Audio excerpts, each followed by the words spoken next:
आज हम आपको मुंशी प्रेमचंद्र द्वारा लिखित बड़े भाई साहब कहानी का सारांश बताने जा रहे हैं। बड़े भाई साहब कहानी का सारांश इस प्रकार से है। दो भाई हैं, एक भाई बड़ा है और दूसरा भाई छोटा है। सीधी सी बात है, जब कहानी में बड़ा भाई है तो छोटा भाई भी होगा। दोनों भाई हॉस्टल में रहकर पढ़ाई कर रहे हैं। छोटा भाई, बड़ा भाई हॉस्टल में रह कर के पढ़ाई कर रहे हैं। दोनों की आयु में, दोनों की उम्र में 5 वर्ष का अंतर है।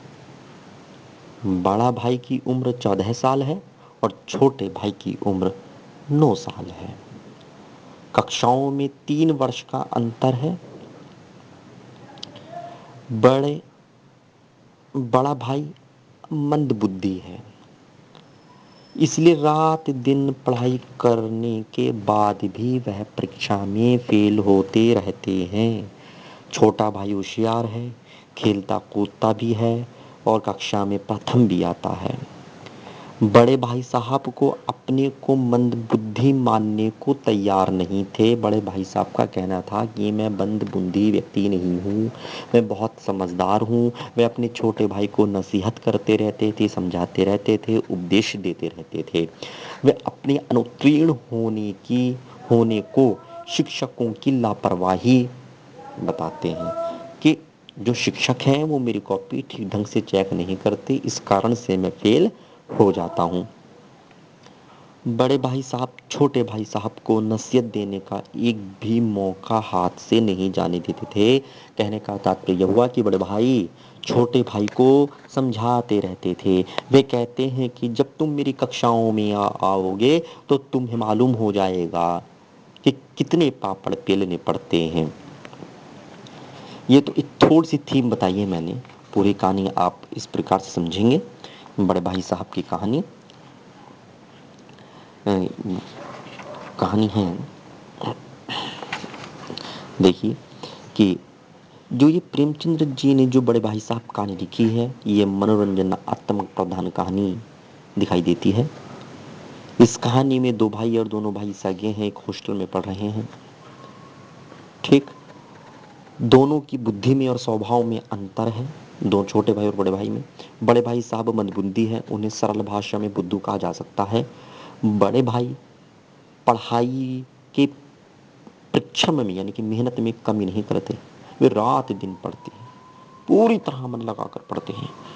उतने पर भी वह प्रतिवर्ष हर वर्ष अनुत्तीर्ण फेल हो जाते हैं। छोटा भाई उनका अनादर ना करे, इस विचार से छोटे भाई को शिक्षा देते रहते हैं। कहने का तात्पर्य ये हुआ कि छोटे भाई को वह इसलिए समझाते हैं कि छोटा भाई बड़े भाई की बेइज्जती ना करे। छोटे भाई को अन्य अधिकांश छात्रों के समान खेलना प्रिय है, जैसे और छात्र छात्राएं खेलती हैं उसी प्रकार से उन छोटे भाई का भी मन खेलने में लगता है। पर बड़े भाई साहब खेलों के खिलाफ हैं, वे खेलने को अच्छा नहीं समझते और उसे खेलना छोड़कर सदा पढ़ते रहने का उपदेश देते हैं। बड़े भाई कहते हैं छोटे भाई से कि तुम पढ़ाई करो। यह कहानी बड़े भाई साहब एक हास्य व्यंग्य की कहानी प्रतीत होती है। यहाँ पर आगे देखिए, छोटा भाई मन लगाकर पढ़ता है और खेल में उसके प्राण बसते हैं। मतलब छोटा भाई जब पढ़ता है तो मन लगाकर पढ़ता है और खेल में उसके प्राण बसते हैं। बड़े भाई स्वयं हमेशा पढ़ते रहते हैं और छोटे भाई को भी खेल छोड़कर पढ़ने पढ़ने की सलाह ही नहीं देते, आदेश भी देते हैं। पढ़ने की सलाह तो देते ही देते हैं, इसके अलावा वे आदेश भी देते हैं। रात दिन पढ़ते रहने पर भी वे फेल हो जाते हैं। कौन? बड़े भाई साहब। इसका कारण वे अपनी बुद्धिहीनता नहीं, शिक्षकों की लापरवाही बताते हैं। तात्पर्य यह है कि शिक्षकों ने उनकी कॉपियां ठीक से नहीं चेक की, उन्हें देखने में लापरवाही की, इसलिए फेल हो गए हैं। वे ये कभी नहीं मानते कि वे खुद फेल हुए हैं। बड़े भाई साहब का छोटा भाई सदा प्रथम श्रेणी में पास होता है, फर्स्ट डिवीजन से पास होता है, बड़े भाई साहब का छोटा भाई। इसे वे अंधे के हाथ बटेर लगना बताते हैं कि जैसे अंधे के हाथ बटेर लग गई हो। लगातार फेल होने के कारण बड़े भाई साहब उसी कक्षा में थे और छोटा भाई उनकी क्लास के समीप आ गया था, यानी कि एक क्लास पीछे था छोटा भाई। पढ़ना छोड़कर खेलना उन्हें गलत रास्ते पर चलना मालूम होता है। मतलब बड़े भाई साहब को ऐसा लगता है कि अगर पढ़ाई छोड़ दी तो वे गलत रास्ते पर जा रहा है, उनको ऐसा मालूम होता है। तो उन्होंने अपने बड़े होने का सहारा लेते हुए छोटे भाई से कहा कि भाई मैं बड़ा हूँ, और बड़ा होने का सहारा लेते हुए अपने छोटे भाई से वे क्या कहते हैं, तू भाई ये गरूर दिल से निकाल देना कि तुम कक्षा में मेरे पास आ गए हो और अब तुम आजाद हो। मेरे देखते तुम गलत रास्ते पर नहीं चल पाओगे। अगर तुम यूं ना मानोगे तो मैं थप्पड़ का भी सहारा ले सकता हूँ। मैं यह समझ रहा हूँ कि तुम्हें मेरी बातें बुरी लग रही होंगी, जहर के समान लग रही होंगी। बड़ा भा बड़ा बड़ा भाई मंदबुद्धि तो था ही, ये बात पहले हो चुकी है, लेकिन छोटा भाई खेल में मन लगाने वाला अधिक था, तेज बुद्धि का भी था। ठीक, तो इसलिए जब बड़े भाई साहब उसको समझाते थे तो उसकी आंखों में आंसू आ जाते हैं। वह कहते हैं कि बड़े भाई साहब जो आप कह रहे हैं वो बिल्कुल ठीक है, सच है, मैं ऐसा बिल्कुल नहीं करूंगा, मैं कभी गलत रास्ते पर नहीं चलूंगा। आपका उसे कहने का अधिकार है, आप जो कुछ कहना चाहो मुझे कह सकते हो, क्योंकि आपको कहने का अधिकार है। ये जो कहानी है वह कथोपकथन की शैली में लिखी गई है, कथोपकथन संवाद की शैली में लिखी गई है। कि एक बात दूसरे से कहना, जैसे मैंने कोई बात किसी से कही, उसने वो बात उससे कही, तो कथोपकथन शैली है, संवाद की शैली है, डायलॉग वाली शैली है। जैसे फिल्मों में डायलॉग चलते हैं, इसी तरह से कथोपकथन का मतलब डायलॉग है, संवाद है।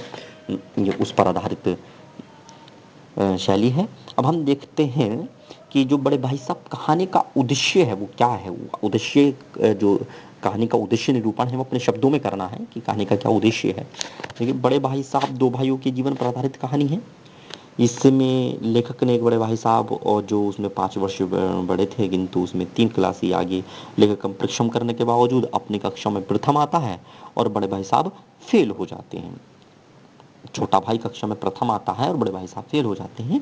बड़े भाई साहब लेखक बड़े भाई साहब छोटे भाई को परिश्रम करने तथा खेलकूद से दूर रहने का उपदेश देते रहते हैं।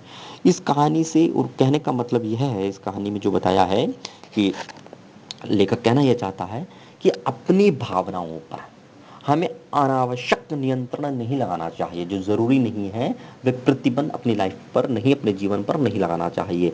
प्रत्येक कार्य स्वतंत्र रूप से उन्मुक्त मन से करना चाहिए, तभी मनुष्य सफलता को प्राप्त करता है। यदि तुम अपने पूरे जीवन के अंदर अनावश्यक भावनाओं का अनावश्यक नियंत्रण लगा लोगे, तुम्हारी भावना वहीं रुक जाएंगी, तो आपका मन उन्मुक्त नहीं होगा, तो आप वहां तक नहीं पहुंच सकते। तो यही लेखक का दिखाने का प्रयास रहा है, लेखक यही दिखाना चाहता है।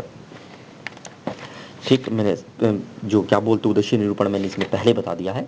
कहानी यदि थोड़ी सी और हम समझ सकते हैं कहानी किस तरह से आगे की ओर जाती है। अब देखिए, थोड़ी सी और कहानी है, थोड़ा सा और सोच लेते हैं। एक बार ऐसा होता है कि जो कहानी कांत बड़ा आश्चर्य में डाल देता है कि जब बड़े भाई खेलना बड़े भाई जो है जब छोटे भाई को समझाते हैं, ये सब बात हो जाती है, तो खेलना छोड़कर पढ़ाई का उपदेश देने वाले बड़े भाई साहब के मन में भी खेल के प्रति लगाव हो जाता है। जब तीसरा पैरा जहाँ शुरू हो जाता है, कहानी में 3 पार्ट है ये, तो जब अंत है कहानी का वो यह है कि जब खेलना छोड़कर पढ़ाई का उपदेश देने, यानी कि बड़े भाई साहब छोटे भाई को कहते हैं कि खेलना छोड़ दो, पढ़ाई का उपदेश देते हैं। और बड़े भाई साहब के मन में खेल के प्रति बड़े भाई साहब के मन में भी मतलब खेल के प्रति कहीं ना कहीं लगाव है। वो कैसे, अभी हम देखते हैं कि एक दिन बड़े भाई साहब किसी काम से बाजार गए थे और बहुत से बच्चे पतंग उड़ा रहे थे, उनमें छोटा भाई भी था। अचानक एक पतंग कट गई और छोटे भाई ने उसकी डोरी पकड़ ली। यदि कोई बच्चा कटी हुई पतंग की डोरी पकड़ लेता है तो बाकी बच्चे पतंग की डोरी को उसके हाथ से छीनने का प्रयास करते हैं। लोग आप ये देखते होंगे, बाल मनोविज्ञान कहानी है। यहाँ से ये हमें संकेत मिलता है कि जो ये कहानी है बाल मनोविज्ञान कहानी है। जिसके हाथ में पतंग की डोरी होती है वह जोर से भागता है। कि मान लो जिसके हाथ में, मान लो तुम्हारे ही हाथ में अगर पतंग की डोरी हो तो तुम बहुत तेज भागने लग जाओगे। वही ये है कि जिसके हाथ में पतंग की डोरी होती है वह जोर से भागता है। छोटा भाई पतंग को दूसरे बच्चों से बचाने के लिए भाग रहा था। उसे अपने आगे पीछे का कोई ध्यान नहीं था। बड़े भाई साहब सामने से आ रहे थे। छोटे भाई के हाथ में कटी पतंग की डोरी देखकर उनका मन भी ललचा आया और वे अपना बड़प्पन और गंभीरता दोनों भूल गए। कि मैं बड़ा हूं, मेरे अंदर गंभीरता है, वे दोनों भूल जाते हैं। उन्होंने पतंग की डोरी छोटे भाई के हाथ से छीनी और हॉस्टल की ओर भाग गए। ठीक, इस कहानी का अंत यह सिद्ध करता है कि बड़े भाई साहब की जो गंभीरता है वो दिखाने के लिए थी, अर्थात बनावटी थी। उस उनमें भी, यानी कि बड़े भाई साहब के हृदय में भी बच्चे जैसा मन था। यानी कि उनका हृदय भी बच्चे जैसा था। ये कहिए कि उनका हृदय भी बच्चे जैसा था और वे खेलना चाहते थे, पर छोटे भाई को शिक्षा देने के लिए अब गंभीरता ओढ़े हुए थे। यदि ऐसा नहीं होता तो वे अपने छोटे भाई के हाथ से पतंग की डोरी नहीं छीनते। अगर उनके हृदय में खेलने का भाव नहीं होता तो वह अपने छोटे भाई के हाथ से उस पतंग की डोरी को नहीं छीनते। किताब के अंदर पतंग की जगह कनकौए लिखा है। कनकौए को हिंदी में कहे तो पतंग का कनकौए एक शब्द है जो क्या ब्रजभाषा में बोला जाता है। ठीक है, नहीं तो कनकौए का अर्थ यहाँ पर जो है वो पतंग है। ठीक, ये अब बात समझ में आ रही होगी। तो यहाँ पर यही बताने का प्रयास है कि कहानी का अंत बड़े भाई साहब की गंभीरता को बनावटी सिद्ध करता है। इस घटना में कहानी और बड़े भाई साहब दोनों के प्राण बचते हैं। ये कहानी घटना प्रधान ना होकर के चरित्र प्रधान है। कोई घटना नहीं है इसके अंदर, चरित्र दिखाया है कि बड़े भाई साहब का चरित्र कैसा है और छोटे भाई साहब का चरित्र कैसा है। ठीक, और यदि हम एक बड़े व्यापक दृष्टिकोण से देखें तो इस कहानी में जो सबसे अधिक महत्व दिया है वो बड़े भाई साहब को दिया है, इसलिए इसका नामकरण जो है वो बड़ा भाई साहब किया है। ठीक, तो बड़े भाई साहब के चरित्र को यहाँ पर ज्यादा उजागर किया गया है। यह कहानी देश की दृष्टि से किसी भी शहर या कस्बे की हो सकती है, क्योंकि प्रेमचंद्र जी के समय में, उस समय पे गांवों में हाई स्कूल इंटर कॉलेज नहीं हुआ करते थे। बड़े भाई साहब और छोटा भाई दोनों गांव के रहने वाले होंगे। ठीक, गांव में भी ऐसा जो मिडिल हाई स्कूल से दूर होगा, गांव भी ऐसा है जिसमें हाई स्कूल इंटरमीडिएट स्कूल नहीं होगा। तभी दोनों भाई हॉस्टल में रहते थे। गांवों में ना खेलने के मैदान होते हैं और ना बाजार। इसी कहानी में बड़े भाई साहब की कथनी और करने का अंतर स्पष्ट किया गया है। और वह बात मैंने तुमको पहले ही इसका उद्देश्य बता दिया है कि अपने जीवन में हमें अनावश्यक नियंत्रण नहीं लगाना चाहिए। यदि हमें कोई कार्य करना है तो स्वतंत्र मन से करना है। यदि कोई कार्य स्वतंत्र मन से किया जाता है तो वह सफल होता है। यदि आपको मेरी वीडियो अच्छी लगी हो तो आप सब्सक्राइब कीजिए, लाइक कीजिए। धन्यवाद।